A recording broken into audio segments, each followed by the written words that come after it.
Bienvenidos a 360 grados, una visión global de la noticia, un espacio para debatir sobre todo lo que sucede en Colombia y en el mundo. Y esta noche 360 abrirá con una entrevista a un senador que se ha convertido en una voz crítica de las propuestas de la administración del presidente Santos. Hablamos del senador Jorge Enrique Robledo. El senador Robledo estará hoy aquí con nosotros y nos dirá qué pasa con el gobierno Santos, por qué critica su política minera, su reforma tributaria, el tema de las licencias ambientales y además por qué razón no fue el candidato a la presidencia del Polo Democrático. Hoy el senador Jorge Enrique Robledo aquí en 360 grados. Y en nuestro segundo tema de la noche hablaremos de la posesión del presidente de los Estados Unidos, Barack Obama. Una celebración enmarcada por altas tasas de desempleo, disputas políticas fiscales con los republicanos y la expectativa de una comunidad hispana que espera una reforma migratoria. Con un elocuente discurso donde habló de igualdad, de cooperación política, de control de armas y calentamiento global, Barack Obama inició su segundo mandato. ¿Qué viene para América Latina con Obama? ¿Qué tanto Colombia tendrá algún protagonismo en esta agenda de un segundo término presidencial? Lo batiremos aquí también esta noche con lujo de invitados. Y no se vayan, que ya en segundos empezamos con nuestros invitados.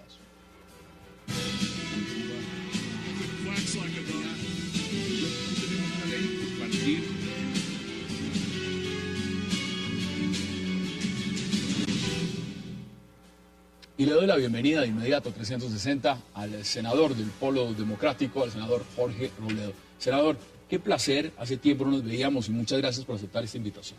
Mil gracias a usted, Hassan, nuevamente por su hospitalidad, a sus televidentes, mis saludos. Mire, son muchos los temas para hablar con usted y ahí lo que nos falta es tiempo, pero empecemos por lo puntual.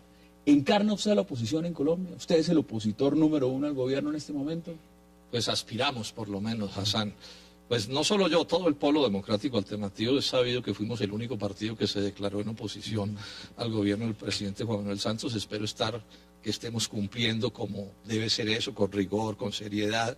No es un pleito personal, no es porque no tenemos cargos burocráticos, ni porque no nos dieron alguna cosa, sino porque tenemos contradicciones profundas. En últimas, las mismas que tuvimos con la anterior administración, la de Álvaro Uribe, son las mismas que tenemos con Juan Manuel Santos. Entonces, es inevitable que sean muchas las ocasiones en las que terminamos pues en posiciones distintas en relación con las medidas del gobierno. Y en ese sentido pensamos que el presidente Santos está haciendo un pésimo gobierno. El país con el tiempo descubrirá que este ha sido o está siendo uno de los peores gobiernos de la historia de Colombia. ¿Usted se imaginaba en algún momento ver al expresidente Uribe en la oposición de este gobierno? No, realmente no.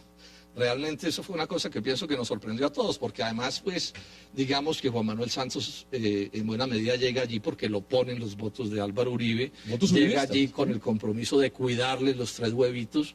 En esencia ellos siguen siendo iguales, ¿sí? Entonces, digamos que sorprendió un poco al país que terminara esa confrontación, a mi juicio más de tipo personal que de otra cosa, pero de todos modos sorprendente y más en la medida en que ha ido como subiendo de tono. Esa es una cosa novedosa, digamos, en esta etapa de la vida. Y frente a ese punto, ¿cómo le pareció lo ocurrido este domingo, digamos, que ya se empieza a gestar en las toldas del uribismo esa nueva alternativa, pensando en el Congreso, en una lista de senadores, en un candidato a la presidencia? ¿Cómo ve usted todo ese movimiento? Pues a ver, yo diría esto, Hassan, esa era una especie de inevitabilidad de ese proceso. Es decir, cuando en política aparecen contradicciones principales o secundarias, porque por cosas secundarias también la gente puede sacarse los ojos, pues digamos que lo natural es que esto fuera evolucionando hasta anunciar que el uribismo va a tener listas al Congreso de la República. Se sabía desde antes que iban a buscar un candidato presidencial. Entonces, digamos que no es sorprendente. Ahora, ¿qué decir sobre eso? ¿Sí un candidato con casta ahí, digamos, que pueda pelear una presidencia? O sea, esa es la dificultad que tiene la doctora Marta el Lucía Centro Ramírez, Democrático. Es que pareciera que no logran encontrar un candidato presidencial, digamos, que sea capaz de reemplazar la personalidad de Álvaro Uribe, porque todos sabemos que ese movimiento uribista es particularmente uribista, por llamarlo así. Difícil endosar esos votos a la persona. Endosar votos en política no es fácil y entonces, digamos que esa es la dificultad que tienen. Tienen un jefe con fuerza política como es Álvaro Uribe, pero el problema es cómo transmitirla a un candidato presidencial que todavía no se ve y a unas listas del Senado que tampoco se ven con claridad. En esas listas del Senado me encontré con un artículo que usted seguramente también lo leyó, los tres titanes que podrían toparse en el Capitolio. Y evidentemente usted es el senador con mayor reconocimiento y respeto en el país. lo respetan, lo quieren y además pone muchos votos. Usted decidió en este momento no optar por la candidatura que era legítima que usted la tomara a la presidencia, por ejemplo, por su partido El Polo, sino decir yo sigo en el Senado, yo sigo en el Congreso. ¿Qué está buscando usted con eso? Porque eso implicaría que a futuro usted se pueda volver a encontrar no solo con el expresidente Uribe y con su bancada, sino también con Germán Vargas Lleras si se llega a dar una reforma constitucional. ¿Cómo ve usted ese escenario? Pues digamos que sin duda tendría interés político, unas controversias pues, que pudiéramos hacer con el expresidente Uribe y con Germán Vargas Lleras sin duda pues tendrían ¿Usted se imagina mucho atractivo político. Haciendo llave con el expresidente Uribe para hacer oposición? Pues si se coinciden unas cosas sí o en otras cosas no, dependiendo de cómo evolucionen las cosas. Bueno, eso digamos que realmente es bien difícil que eso suceda, pero sin duda que tendría su atractivo político de distintas maneras. Esperemos a ver qué termina sucediendo. Realmente falta mucho para las elecciones del año entrante. Si se estará Uribe en la lista de Senado, no estará Germán Vargas Lleras. Yo no veo tan clara ninguna de las dos opciones, ¿no? Y la reforma constitucional, digamos, para que Vargas Lleras y otros importantes figuras dentro de lo que es el esquema del gobierno de Juan Manuel Santos puedan ser senadores y ministros, ¿eso usted lo ve viable? Pues a ver, la idea de que Germán Vargas Lleras quiera ser el día de mañana nuevamente senador o Álvaro Uribe quiera ser nuevamente senador, pues digamos que ellos están en su derecho. Ahora, lo que sí no compartiría de ninguna manera son reformas constitucionales con nombre propio. Yo creo que esa no es una buena manera, es decir, Hassan, de gobernar Colombia. Entonces, vamos a cambiar las normas para que el doctor Germán Vargas Lleras pueda ser senador, pero además ministro. Pues digamos que creo que no es un buen estilo. Usted lo ha dicho, tendría nombre propio. Sí, claro, y no me parece que sea bien. Si se insistiera en esa idea, que por lo menos tengan el decoro de decir, bueno, esta medida operará después de 3 años, ¿cierto? Para que quede claro que no se está legislando pero no para Vargas Lleras, Germán, porque eso sí, por supuesto, no se vería bien. La agenda de Colombia en este momento gira a través de un proceso de paz, de negociación en La Habana. ¿Cómo ve usted ese proceso? Pues digamos que en el Polo hemos dicho frente a este tema de la violencia, Hassan, usted lo sabe, 2 cosas muy importantes. La primera, nada con la lucha armada, pensamos que eso no le sirve de ninguna manera al país. Y en segundo término, sí a una solución política. Con ese programa nació el Polo Democrático Alternativo, fuimos fuertemente censurados por eso en la administración anterior, pero bueno, se ha tomado la determinación por parte del gobierno y de las FARC ensayar ese proceso. Sabemos que es supremamente difícil, ha habido fracasos notorios, hay profundas heridas en la vida del país, pero pensamos que vale la pena ensayar y hacemos votos porque eso salga bien. Mire lo de la tregua, por ejemplo, ha sido profunda las críticas, digamos, al tema de si se da o no un cese al fuego unilateral. El gobierno ha dicho que no. Está el tema de esa tregua navideña que para el gobierno, para otras entidades, no se respetó. ¿Usted cree que ahí hay realmente voluntad, por ejemplo, política por parte de las FARC? A ver, digamos esto, Hassan. Yo creo que la voluntad fundamental tiene que ver con que están sentados y con que han, digamos, hecho un acuerdo sobre unos puntos básicos y que hay un acuerdo también en esforzarse por llegar a un acuerdo que conduzca pues al cese de la violencia en lo que tiene que ver con la confrontación el gobierno y las FARC. Yo diría que esa es la voluntad política fundamental. Ya en el mundo de los detalles, pues digamos que están negociando el medio del conflicto. Tan distintas son las posiciones que se están echando bala. Entonces no nos sorprendamos porque pase una cosa u otra. Pero en mi caso y en el del Polo nos hemos hecho el propósito de manejar esto con mucha paciencia y mucha prudencia en lo que tiene que ver con nuestras opiniones, porque no queremos obstaculizar ese proceso de ninguna manera. Y esperemos que al final, después de los vaivenes, de tantas cosas que pueden pasar en un proceso, el país tenga la buena noticia de que va a haber varios miles de fusiles menos en los campos de Colombia y ese día, digamos que pienso que vamos a celebrar. Bueno, ese sería otro de los escenarios también, porque si se da el marco de una negociación exitosa, pues posiblemente también veamos a miembros de las FARC en el Congreso y posiblemente en el Senado. Uno de los puntos es, ¿a usted eso le parece que en el marco de la negociación es coherente? Yo diría que hay una inevitabilidad. Y es que cada una de las dos partes tiene que estar dispuesto a aceptar puntos de vista de la otra que les permitan ponerse de acuerdo, si no, no es posible. O sea, si las FARC intentan sacar el 100% de su pensamiento adelante en la negociación, o el gobierno el 100% de lo que quiera, pues no va a haber acuerdo, que es lo que ha pasado en todos estos años anteriores. Hoy dice el vicepresidente en los medios, le dice a los miembros de las FARC que no pidan lo imposible.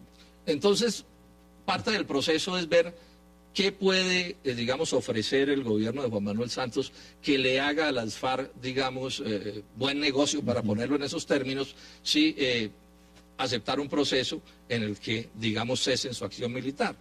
Y eso pues es objeto de las negociaciones, pero digamos que es inevitable, si se quiere que el proceso avance, digamos tendrán que aparecer puntos de vista de índole política principalmente que permitan pues que se puedan poner de acuerdo. De otra manera, ¿qué piensa de la no se reelección puede. del presidente Santos y si está ligada a este proceso completamente? Es decir, si fracasa el proceso, fracasaría la reelección, ¿y cómo ve esa reelección? Yo pienso que la reelección del presidente Santos sería una de las peores cosas que le podría pasar a Colombia. Nosotros con Juan Manuel Santos, o en mi caso particular, tengo dos grandes desacuerdos. Primero, que la partitura que toca, sí, o sea, su programa, los 3 famosos huevitos de la administración anterior me parecen terribles como Pero usted dice que no los está manera... cuidando. No, sí los está cuidando. Como manera de conducir a Colombia me parece malísimo. Pero es que además es de una mediocridad impresionante ya la administración de este gobierno de las propias normas que ellos deciden. Entonces, 4 años más de eso, pues me parece que sería muy malo para el país. ¿Y no lo Pero ve por supuesto condicionado? que él lo va a aprovechar y está aprovechando el proceso de paz. Digamos, para beneficiarse en ese proceso de reelección. Por eso iniciaba preguntándole si usted era el hombre de la oposición, porque una de las grandes críticas dentro del marco democrático en Colombia en este momento es que pareciera que no hay oposición, es como si fuera inexistente. Hay una sola coalición de gobierno, una sola coalición que está controlando absolutamente nada, y uno se encuentra que, por ejemplo, personas como usted son los que están con ojo vigilante, mirando el tema de las reformas, mirando el tema ambiental, mirando los contratos, mirando lo demás, pero el resto de partidos tradicionales están en la coalición. No, es clarísimo que el presidente Santos ha logrado agrupar en torno a lo que él llama la unidad nacional, pues digamos que exceptuando al polo, yo diría que prácticamente todo está allí. Y al uribismo. Sí, y al uribismo, pero digamos, estaba hablando de las fuerzas representadas mayoritariamente en el Congreso, porque lo cierto es que la U, el Partido Liberal, el Conservador, etcétera, todos están de un santismo furibundo. Ahora, es verdad también que hay otra oposición que es la que ha venido planteando el expresidente Álvaro Uribe Vélez, pero aquí quiero enfatizar en esta idea, son niveles de oposición completamente distintos. Yo, por muy enconada que resulte ser el conflicto entre Álvaro Uribe y Juan Manuel Santos, pienso que ese es un pleito entre compadres, como se dice ¿Usted todavía los ve así? Sí. ¿Los ve? Pues, digamos que sí, en los hechos medulares, fundamentales, centrales, por ejemplo, en el tema de los 3 famosos huevitos, particularmente en el huevito económico que yo considero Ya vamos a entrar ahí, mire, ya vamos a hablar del huevito económico. Son bastante más parecidos que diferentes, mientras que en el caso del polo es notorio que tenemos distancias muy grandes con la actual administración. Miren, vamos a la pausa y ya regresamos con esta entrevista con el senador del Polo Democrático, Jorge Enrique Robledo, el hombre de la oposición, el senador más reconocido y más respetado según las encuestas en Colombia. No se vayan, ya volvemos.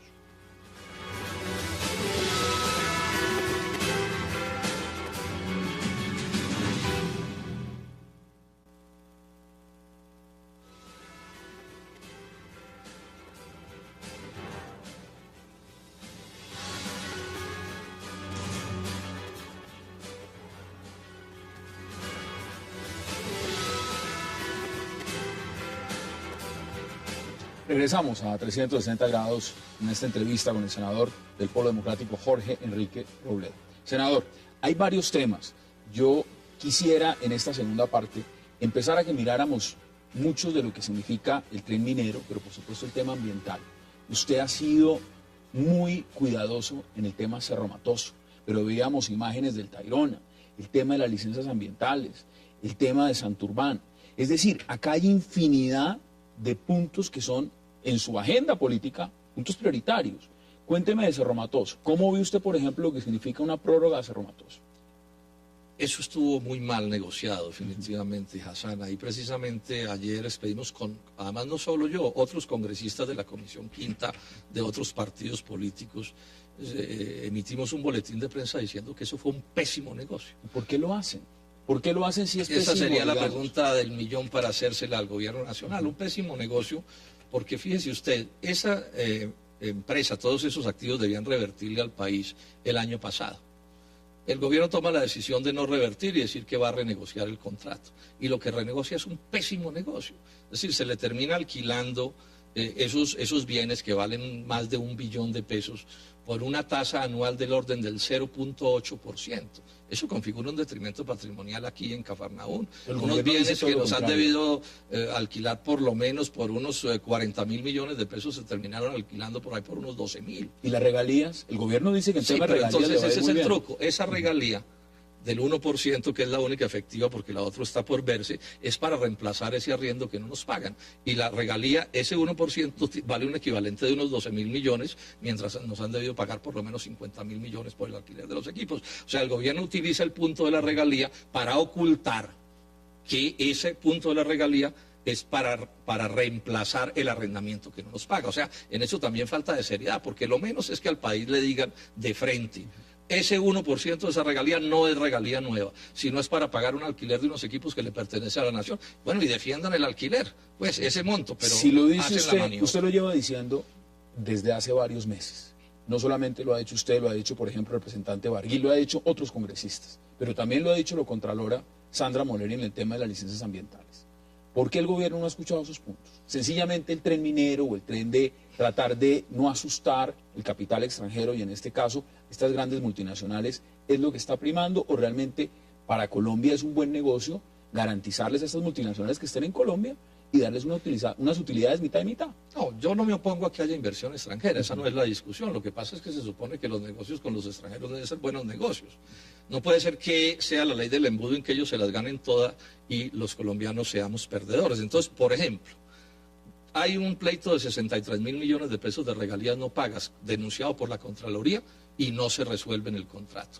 Hay un problema ambiental gravísimo porque esa empresa no tiene licencia ambiental, tiene un permiso ambiental que es otra cosa diferente y no se resuelve. Eso lo dice la Contraloría. Y no se resuelve el contrato. Estas son cosas que dice la Contraloría. Tenemos un listado larguísimo de cosas mal negociadas por el gobierno. Yo he llegado a una conclusión, y es que estamos ante un gobierno absolutamente sometido a los intereses extranjeros. Yo expliqué en un debate en la Comisión Quinta cómo el actual ministro de Hacienda fue capaz de irse a Toronto a una reunión con mineras a decirles que les había nombrado un viceministro cuyo objeto era hacer felices a las mineras. Hacerlos felices a ellos. Hacerlas felices a las mineras. Entonces, con ese tipo de personajes, pues, ¿cómo va a ser posible que se defienda el interés nacional? Así no se puede. Y es lo que explica por qué, digamos, el país está entrampado, digamos, en esa relación. Santurbán, lo mismo.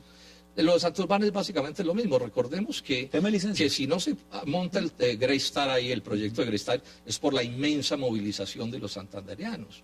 Y sin embargo ahí siguen esas mineras medrando, ¿cierto? Moviendo una cosa, moviendo la otra, y el gobierno no se para con seriedad, pues, a atender las cosas como debe ser. O hay otro caso ambiental, que usted también lo enfocó hace un momento, que es el caso del Tayrona.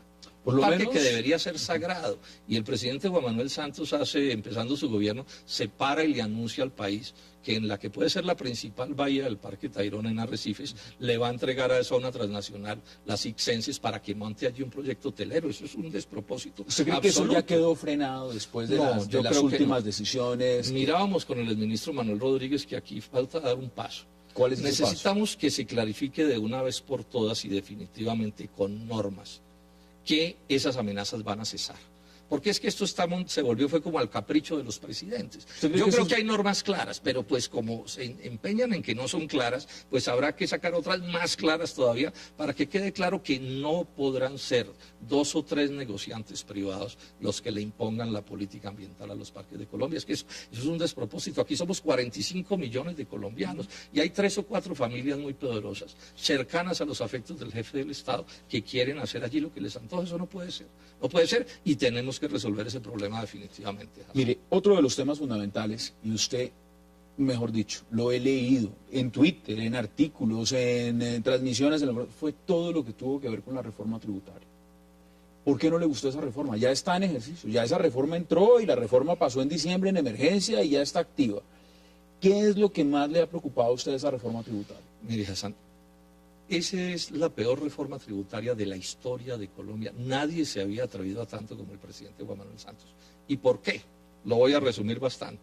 Esa reforma les disminuye los impuestos a los monopolios y a las transnacionales. El impuesto de renta del 33 al 25%. Según el ministro de Hacienda, eso vale 8 billones de pesos.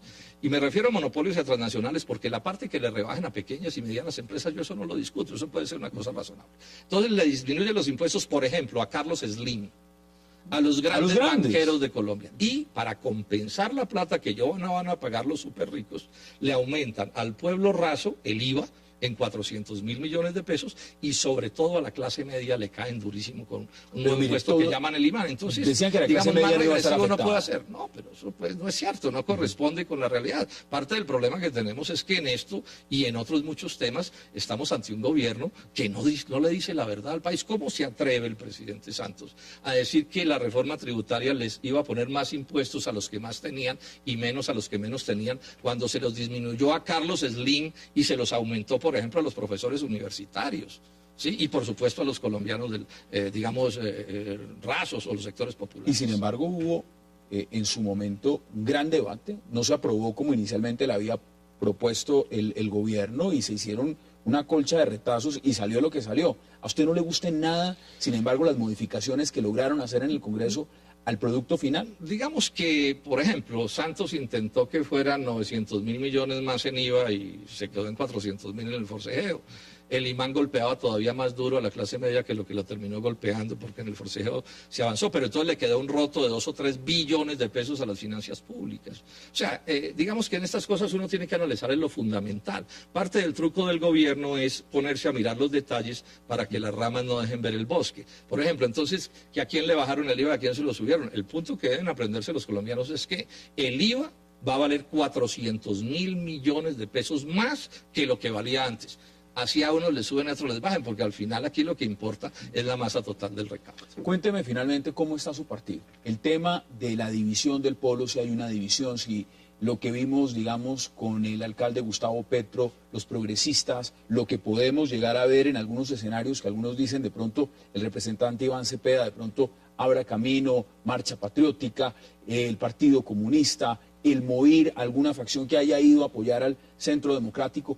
¿Están ustedes consolidados como fuerza política o están muy divididos? No, yo diría, Hassan, que los sectores del polo que no pudieron entender que este era un proyecto en serio, que no era un mientras tanto, no era un estribo para satisfacer aspiraciones personales o de grupo, esos sectores se fueron del polo, pero aquí quedó un núcleo fuerte, un núcleo duro. Yo estoy muy optimista, pienso que la decisión de lanzar la candidatura de Clara López va a ser un éxito supremamente grande. Estoy seguro que vamos a elaborar excelentes listas de Senado y de Cámara. Estamos muy tranquilos con todo ese problema del umbral, o sea que estamos, digamos, muy tranquilos. Nosotros, digamos, sacamos votos para la consulta interna del polo, sacamos votos en más de 1.000 municipios de Colombia. Hubo ciudadanos que fueron y depositaron el voto en la urna diciendo: yo soy del polo, soy orgulloso de ser del polo. Pero además estamos tirando una política muy amplia, como siempre ha sido, invitando a los trabajadores, los campesinos, las clases medias, el empresariado que esté por defender la producción. Es que Santos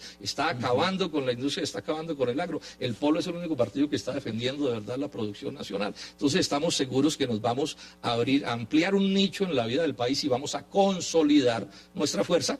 No obstante, se hayan retirado pues ciertos sectores del polo que uno preferiría que no se hubieran ido, pero bueno, ya sabemos, si tiene una idea distinta, pues y en los últimos segundos que nos quedan, no puedo dejar de preguntarle, porque de una u otra manera Gustavo Petro formó parte del polo.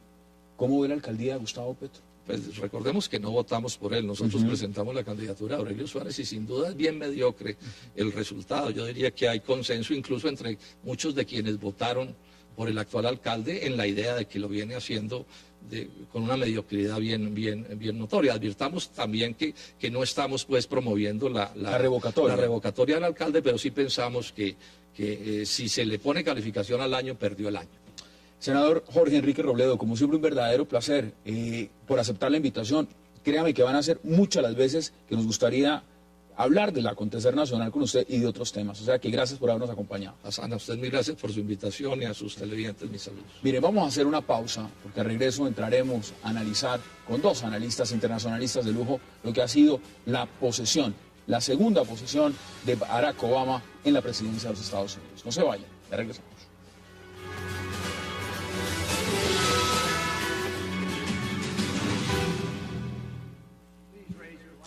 Levante su mano derecha y repita después de mí. Yo, Barack Hussein Obama, juro solemnemente que ejecutaré con fidelidad el cargo de presidente de los Estados Unidos y en lo mayor de mi capacidad preservaré, protegeré y defenderé la Constitución de los Estados Unidos. Con la ayuda de Dios. Felicitaciones, señor presidente. Regresamos a 360 grados y estamos viendo, por supuesto, las imágenes de lo que fue la juramentación del presidente Barack Obama, su segunda posesión, juramentación en público. Y para eso, para debatir sobre el tema del día a nivel mundial, le doy la bienvenida a Sandra Borda y a Rafat Godme. Qué placer y gracias por aceptar esta invitación.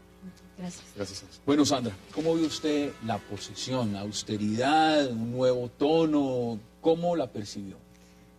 Yo creo que el tono es un tono bien distinto. Si uno compara este discurso con el discurso de hace 4 años, creo que el tono de este discurso es menos conciliador frente a los republicanos y deja entrever una agenda mucho más liberal, yo me atrevería a decir que inclusive un poco liberal de izquierda en lo que va a ser la nueva administración del presidente Obama. Hay un llamado mucho más concreto hacia los electores y hacia la gente, hacia la unidad, hacia la acción colectiva, y se dejaron ver ciertos temas en los que la posición de los demócratas es una posición sustancialmente distinta a la de los republicanos. Estaban diciendo, now is the time to start what we started. Sí. O sea, ya es el momento de continuar lo que empezamos. ¿Qué dice usted, Rafael? ¿Está de acuerdo? ¿Cómo vio usted la posesión, el discurso y lo que dijo el presidente Barack Obama? Bueno, personalmente me inclino más a pensar en que la posesión debe ser vista en el contexto de la evolución política de lo que está ocurriendo en Estados Unidos. La evolución política en este momento, en perspectiva histórica, es que el sistema bipartidista está evolucionando de manera bastante negativa desde el punto de vista democrático. Dicho en palabras más sencillas, me parece que el tono de Obama es un tono populista, el del discurso hoy, tal y como fue durante toda la campaña. Es un tono que está mostrando ante el público, ante el gran elector, una posición, digamos, en el sentido de que ya toca implementar las leyes que en efecto tocaba implementar en los 4 años anteriores. Pero si uno va al trasfondo de lo que está ocurriendo en este momento en la política norteamericana, en efecto está ocurriendo todo lo contrario. En la práctica, Obama termina nombrando a republicanos en la CIA o en el Departamento de Defensa, lo cual muestra que está buscando conciliación con el Partido Republicano. El sistema está evolucionando hacia una especie de unipartidismo. Usted no está muy de acuerdo con Sandra. No, me distancio un poco. Me parece que Obama está buscando conciliar sus posturas con el republicanismo. Eso ocurrió con el techo, con el aviso fiscal. Una conciliación con el partido. ¿Qué dice usted? Pero mire, fíjese que, por ejemplo, en el tema del nombramiento del secretario de Defensa, el nombramiento de Chuck Hagel se ha convertido en una pelea absoluta entre los demócratas y los republicanos, porque a pesar de que es un republicano que no sigue las líneas del neoconservadurismo tradicional, es mucho más demócrata. Y parte de lo que intentaba decir es justamente que si uno mira los temas que toca Barack Obama en el discurso inaugural, son temas de una agenda liberal ultra progresista. Y empieza hablando... Esa es la teoría, Sandra, ese es el discurso, esa es la retórica, por favor. Yo solamente estoy hablando del discurso. De retórica política totalmente de acuerdo, yo estoy hablando solamente del discurso, pero fíjese que es muy interesante que empiece hablando, cuando está hablando de política exterior, que no empiece hablando de seguridad, que no empiece hablando de guerra, sino que empiece hablando de cambio climático. Importante ese tema porque ha mencionado varias cosas que quiero, y además un tema que a los latinos les importa mucho, una parte fundamental dentro de su triunfo, el tema de la reforma migratoria. Pero démosle la bienvenida también ahora desde San Antonio, en Texas, a César Martínez. César, bienvenido y qué placer, gracias por acompañarnos. Muchas gracias, Hassan. Yo creo que sumando lo que decían nuestros compañeros y mencionabas ahorita, un discurso de buen tono se abre, digamos, como dicen, la campaña se hace en poesía y se gobierna en prosa. Yo creo que hoy fue todavía una parte de poesía, algo ideal, tratar de unificar, pero veamos en la práctica, a partir de mañana comienza la parte de la prosa, veamos qué tal se da todas esas reformas, la reforma migratoria, el control de las armas de alto poder, el control también de la deuda. Son muchos temas que habrá que ver si estas partes de las palabras se convierten en hechos a partir de mañana. Por supuesto. Mire, veamos declaraciones que dio justamente el presidente Barack Obama el día de hoy durante su posesión. Hay que concebir nuevas ideas y nueva tecnología para rehacer nuestro gobierno, rehaciendo nuestro código tributario, reformando las escuelas, empoderando a nuestros ciudadanos con las destrezas necesarias para trabajar más, aprender más y elevarse más aún. Pero mientras que los medios van cambiando, nuestros propósitos se van renovando. una nación que recompensa los esfuerzos y la determinación de cada norteamericano. Eso es lo que exige este momento. Eso es lo que dará un verdadero significado a nuestro credo. Sandra, este sería el 5º año de gobierno. Los analistas, los expertos dicen que el 5º año siempre no es muy fácil. Ahora hay un tema de fondo y es que durante la campaña sabíamos que la economía iba a ser el tema de fondo. Vimos lo que fue el endeudamiento, el tema de esa disputa por el techo fiscal. Estamos viendo también, por supuesto, la creación de empleo. ¿Cuáles cree usted que van a ser los grandes retos en este segundo periodo? ¿Qué espera usted que Barack Obama haga en estos 4 años? Sí, fíjese que en el discurso de hoy yo creo que él ya dio un hint muy claro de por dónde va a estar guiada la reforma económica que va a continuar con el proceso de activación. La palabra equidad apareció una y otra vez. Todo el discurso hacía énfasis en la necesidad de que la reforma económica y que este proceso de transición le llegue a todo el mundo y que no solamente favorezca a una élite bancaria o a una élite económica en Estados Unidos. Y este es, digamos, el momento en el que Barack Obama le va a dar continuidad a lo que fue su programa de campaña. La promesa era una promesa de reactivación económica que termine por subsanar un poco toda la gran división social que creó la crisis económica. Es decir, que dentro, leía, por ejemplo, algunos analistas republicanos y decían, hay que enseñarle también al presidente Obama que los ricos no son sus enemigos y que no podemos ponerlos contra la pared. ¿Usted cree que esto realmente, dentro del marco del Congreso, va a tener una favorabilidad? ¿O este hombre va a estar amarrado, como lo dicen, un lame duck, hasta dentro de 2 años? Yo creo que la posición republicana no va a cambiar sustancialmente. Yo creo que se va a encontrar con la misma pared que se encontró durante el primer mandato, pero creo que hay una diferencia sustancial y es que en esta ocasión no tiene un incentivo tan grande para llevar a cabo trabajo conjunto de los republicanos, simplemente porque no va a poder ser reelegido. Así que lo que me temo es que vamos a ver un presidente mucho más amigo de las acciones unilaterales, de las órdenes ejecutivas y con mucha menos paciencia para ¿Ustedes están de acuerdo, Rafael? Y luego voy con César a San Antonio. Rafael, ¿usted está de acuerdo? Yo lo que pienso es que el señor Obama, es cierto que los republicanos van a tener una posición unilateral e intransigente. De eso no cabe ninguna duda. Eso ha ocurrido en todos los gobiernos de Estados Unidos. Pero, por ejemplo, el señor Obama estaba negociando el abismo fiscal, de hecho solamente lo consigue por 3 meses, va a tener que renegociar nuevamente en marzo, pero al mismo tiempo ha tenido que ceder en algunos puntos al Partido Republicano. Hay un gran endeudamiento. El endeudamiento es decir, si lo vemos en la perspectiva a largo plazo, se puede resolver ciertos acuerdos, pero Estados Unidos está endeudado como nunca. Ahora, eso en el corto plazo, independientemente, va a tener que llevarlo a hacer acuerdos. Y por eso preguntaba si va a estar amarrado y limitado por un Congreso que todavía tiene mayoría republicana. Totalmente. Por ejemplo, Obama va a tener que ceder a los republicanos en el sentido de no recortar, no aumentar impuestos a los más ricos. Obama va a tener que ceder a los republicanos en el sentido de que va a tener que recortar en la seguridad social y en la salud, que es lo que más han pedido los republicanos hasta el momento. Así que Obama va a estar muy atado en la conciliación que va a tener que llevar a cabo de aquí en adelante con los republicanos. César, ¿qué dice usted frente a lo que muchos consideran es el tema más importante en la agenda del presidente de los Estados Unidos y, por supuesto, en este caso, el presidente Obama, que es el tema del endeudamiento y, por supuesto, su política económica? Bueno, yo diría que son 3 grandes temas. Uno sí es el endeudamiento, otro es nuevamente el control de las armas, que ha salido ya de toda dimensión en la seguridad. La agenda migratoria también es muy importante. Entonces, no es de que sea uno u otro, sino va a tener que lidiar con 3 balones al mismo tiempo. Pero yo sumaría una cosa, el representante Cantor y Mitch McConnell, el senador, dijeron que era, digamos que hoy era un nuevo día, una parte, un fresh start, estaban mencionando. Yo lo que diría también, el presidente Obama va a tener que aprender a tomar el teléfono más, a acercarse más al Congreso. Ha sido uno de los presidentes que menos se ha acercado al Congreso. Y recordemos que aquí tenemos 3 poderes, el legislativo, el ejecutivo y el judicial. Va a tener que trabajar también, sí, tiene mandato, pero tendrá unos 6, 8 meses antes de que la gente empiece a pensar en el 2014, que ya empieza lo electoral. Entonces, estos 6 meses, 8 meses son clave para tratar de pasar todas estas iniciativas. César, ¿y cómo ve el tema de los latinos? Porque usted menciona que dentro de uno de esos paquetes usted incluye la reforma migratoria. Una reforma que en el primer periodo, por supuesto, no se fue una reforma financiera, se fue una reforma al sistema de salud, se trabajaron otros puntos y se quemó el combustible para impulsar una reforma migratoria. Pero los latinos le dieron prácticamente la presidencia en gran medida a Obama en este segundo periodo. ¿Y dónde va a quedar esa reforma migratoria si todavía tenemos republicanos en el Congreso y esto es netamente una medida bipartidista? Si no hay un acuerdo entre los 2 partidos no va a haber reforma. ¿Puede el presidente Obama tener entre estos 4 años la gasolina para hacerlo?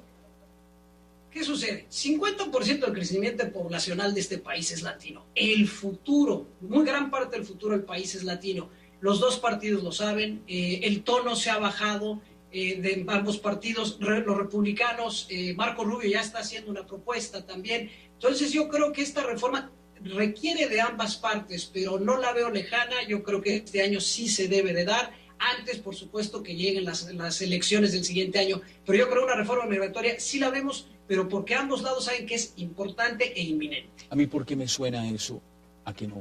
Es decir, siempre los he visto prometer una reforma migratoria y desde Reagan uno no ve absolutamente ningún avance. Se queda en el discurso presidencial, en el discurso de posesión. ¿Usted sí la ve? No, yo creo que ahí el diablo está en los detalles, porque efectivamente, como lo acaba de sugerir él, hay dos propuestas en materia de reforma migratoria, una del Partido Republicano, que es la que está encabezando el senador Marco Rubio, y otra que es la que quiere adelantar Obama, y lo que seguramente vamos a ver es un resultado muy en el medio, que va a recoger la posición de centro de los republicanos y la posición de los demócratas, que la van a tener que alivianar también un poco.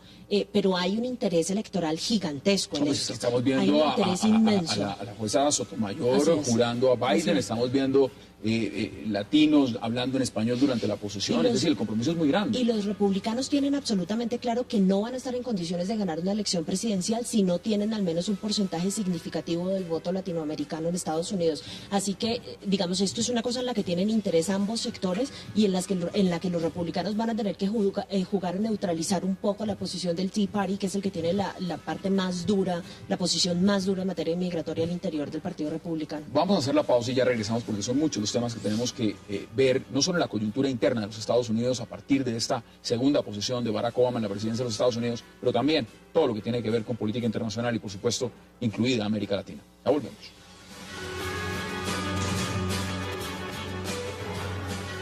Llegó a Colombia Fonte Celta, el agua mineral más pura. Fonte Celta, enriquecida con solidaridad.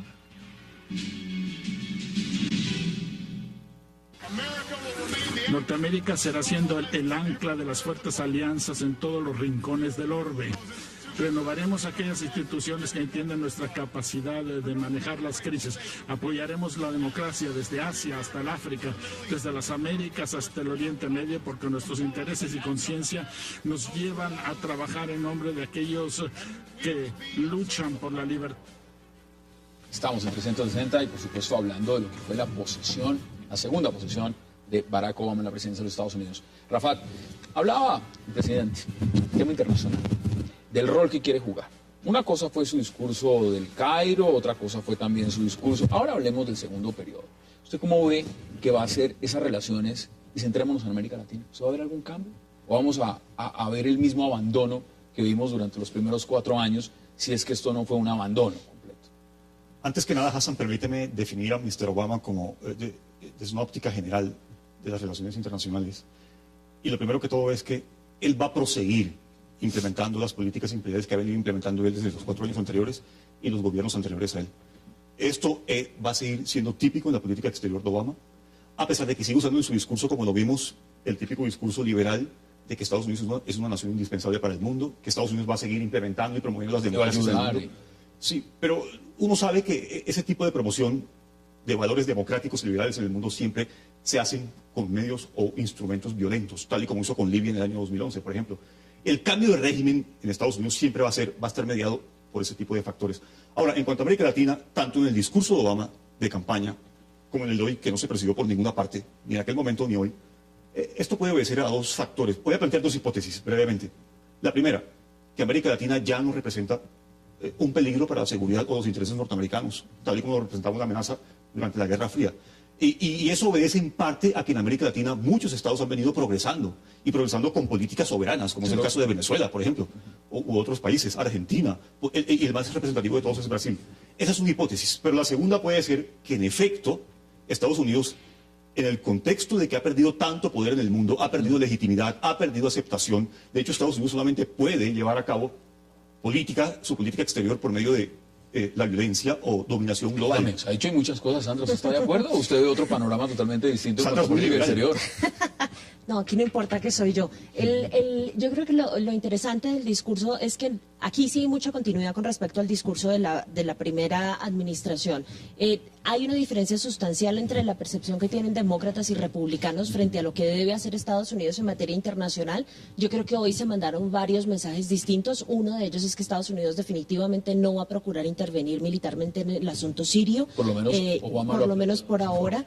Y de lo que se trata, como se ha venido tratando durante los últimos 4 años, es de reducir la presencia militar de Estados Unidos en el sistema internacional. Lo anunció hoy. La guerra no puede ser un asunto perpetuo en el ejercicio de la política exterior estadounidense, y la opción es la misma opción que se planteó en la primera administración, que es una consolidación de las instituciones internacionales y de la acción conjunta a nivel internacional para evitar justamente que Estados Unidos... Perdón un segundo, para evitar justamente, no por una cuestión altruista, sino para evitar que Estados Unidos cargue con los gastos de América Latina, la diferencia entre... No, lo de América Latina no cuenta ni para demócratas ni para republicanos. La diferencia entre Obama y los republicanos es simplemente una cuestión de grado. Obama simplemente se está disputando el rótulo de aparecer como el mejor gestor, el mejor gerente del imperialismo norteamericano. Ya me va a contar usted, ya me va a contar usted, Rafa, realmente si ve algún legado o no. César, me interesa también conocer su posición frente a lo que cree usted va a ser la política exterior del presidente Obama y si va a cambiar en algo de estos primeros 4 años de gobierno. Varias cosas. Uno, yo creo es importante voltear a ver a América Latina, como lo dijo Mitt Romney inclusive durante los debates. Hay que ver a América Latina como un socio estratégico. El mercado de América Latina es gigantesco. Si no lo vemos en los Estados Unidos, China va a empezar a voltear a ver ese mercado. Entonces es una razón estratégica. Nuevamente es una zona de no conflicto, una zona de crecimiento, de mucho crecimiento. Entonces estratégicamente el país tiene que voltear a ver. Y nuevamente, 50 millones de latinos en los Estados Unidos que estamos, tenemos interés de que Latinoamérica le vaya bien. Muchos de nosotros son países de origen. Y esto lo tienen que ver nuevamente la administración Obama y el Congreso. Y seguramente debe de haber un cambio en eso. Y número 2, en cuanto a las guerras, reducir las guerras, pero también tenemos una guerra interna que está sucediendo. Las armas que literalmente nos están haciendo mucho daño se tienen que regular, pero lo más importante es que la gente tiene que participar. El Ejecutivo, el Legislativo va a recibir, si la gente llama al congresista, al senador, van a reaccionar. Si se queda pasiva la gente, no quedará más que en palabras. Mire, usted menciona un punto importante, estamos llegando a la etapa final, pero ¿usted cómo ve esa propuesta del tema de control de armas? Algo que de una u otra manera era impensable que un presidente en ejercicio o siquiera un candidato en campaña tocara ese tema. ¿Usted cree que eso va a evolucionar favorablemente? Yo, en primer lugar, creo que si no pasa ahora, no va a pasar nunca. Si la coyuntura de Newtown no sirve para llevar a cabo una reforma, definitivamente no va a servir. Yo creo que la reforma va a ser el resultado de una combinación de las primeras órdenes ejecutivas que ya anunció Obama la semana pasada y de un proceso de negociación durísimo con los republicanos, porque esto sí tiene que ser una política bipartidista en la que seguramente vamos a ver algunas de las propuestas de Obama que se adelantan y otras que definitivamente no. Pues esto es un proceso larguísimo porque involucra directamente la Constitución de Estados Unidos y eso hace que la negociación sea muy rápidamente difícil. ¿Cómo ve el cambio de lo que puede significar esas figuras claves en la Secretaría de Estado, Secretaría de Defensa, por supuesto, pues lo que significa el Pentágono y la CIA? Es decir, esos elementos dentro de este nuevo esquema, ¿lo ve usted sustancialmente distinto a lo que podía hacer una Hillary Clinton, lo que podía hacer un John Panetta o lo que podía hacer cualquier otro miembro de su gabinete anterior? Yo creo que es de esperarse un cambio un poco más trascendental, pero no gigantesco ni radical en el sector defensa y mucho menos en el sector diplomático. John Kerry es más una continuación del tipo de diplomacia que adelantaba Hillary Clinton, mientras que lo que va a pasar en defensa, insisto, seguramente va a ser un retraimiento de la fuerza militar en Estados Unidos. ¿Qué dice usted, Rafael, brevemente también sobre ese punto? ¿Usted ve que ahí hay unos cambios sustanciales? El hecho de que Hillary Clinton no vaya a estar en este segundo periodo, los cambios fundamentales, usted los mencionó en el inicio, que está alguien como Hegel y no esté, digamos, alguien como León Panetta. ¿Usted cree que ahí hay cambios sustanciales? Hay cambios en la forma, pero digamos que lo que va a seguir ocurriendo es más de lo mismo. Profundización de la implementación de la dominación global norteamericana. Ahora, Obama ya ha mostrado que su método favorito es el método del uso de drones para asesinar. Ha mostrado que su método favorito es el de reducir el aparato militar para volverlo más eficiente, más móvil y más letal. Y eso es lo que representa el señor el Brennan en la CIA y es lo que representa el señor Hagel en el Departamento de Defensa. Son personajes con oscuros precedentes de sistemáticas violaciones de los derechos humanos. De hecho, fue el que implementó el plan de tortura en Irak, el actual director de la CIA. Y Obama es uno de los mayores perpetuadores de este tipo de prácticas en el mundo. Así que yo creo que va a venir más de lo mismo. Quiero en 15 segundos que cada uno me pueda dar su perspectiva de lo que es un legado. César, en 15 segundos, ¿cuál cree usted que es el legado Obama? Y si es que este hombre ya no pasó de lejos a la historia en la presidencia de los Estados Unidos, ¿cuál cree usted va a ser ese legado?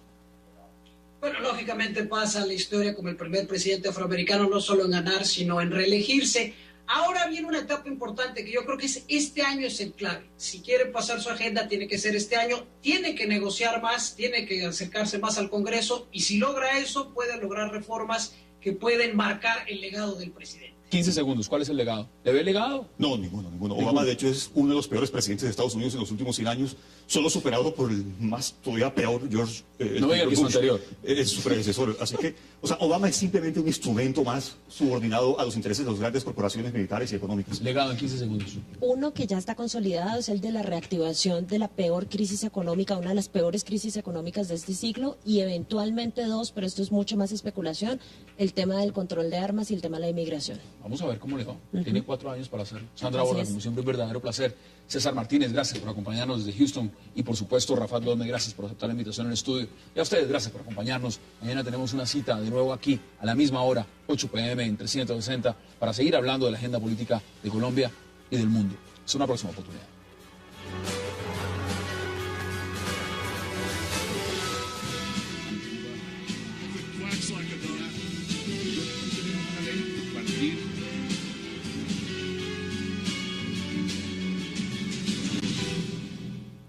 Con Obama, ¿qué tanto Colombia tendrá algún protagonismo en esta agenda de un segundo término presidencial? Lo batiremos aquí también esta noche con lujo de invitados. Y no se vayan, que ya en segundos empezamos con nuestros invitados.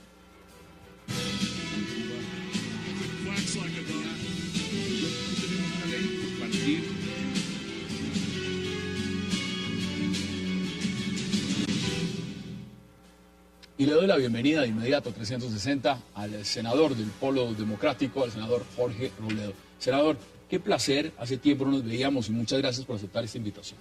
Mil gracias a usted, Hassan, nuevamente por su hospitalidad, a sus televidentes, mis saludos. Mire, son muchos los temas para hablar con usted y ahí lo que nos falta es tiempo, pero empecemos por lo puntual. ¿Encarna usted la oposición en Colombia? ¿Usted es el opositor número 1 al gobierno en este momento? Pues aspiramos, por lo menos, Hassan. Pues no solo yo, todo el Polo Democrático Alternativo es sabido que fuimos el único partido que se declaró en oposición al gobierno del presidente Juan Manuel Santos. Espero que estemos cumpliendo como debe ser eso, con rigor, con seriedad. No es un pleito personal, no es porque no tenemos cargos burocráticos, ni porque no nos dieron alguna cosa, y esto, sino porque tenemos contradicciones.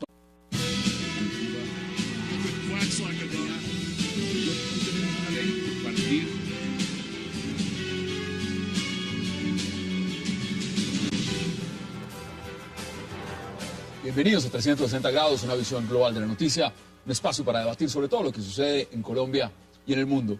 Y esta noche 360 abrirá con una entrevista a un senador que se ha convertido en una voz crítica de las propuestas de la administración del presidente Santos. Hablamos del senador Jorge Enrique Robledo. El senador Robledo estará hoy aquí con nosotros y nos dirá qué pasa con el gobierno Santos, por qué critica su política minera, su reforma tributaria, el tema de las licencias ambientales y además por qué razón no fue el candidato a la presidencia del Polo Democrático.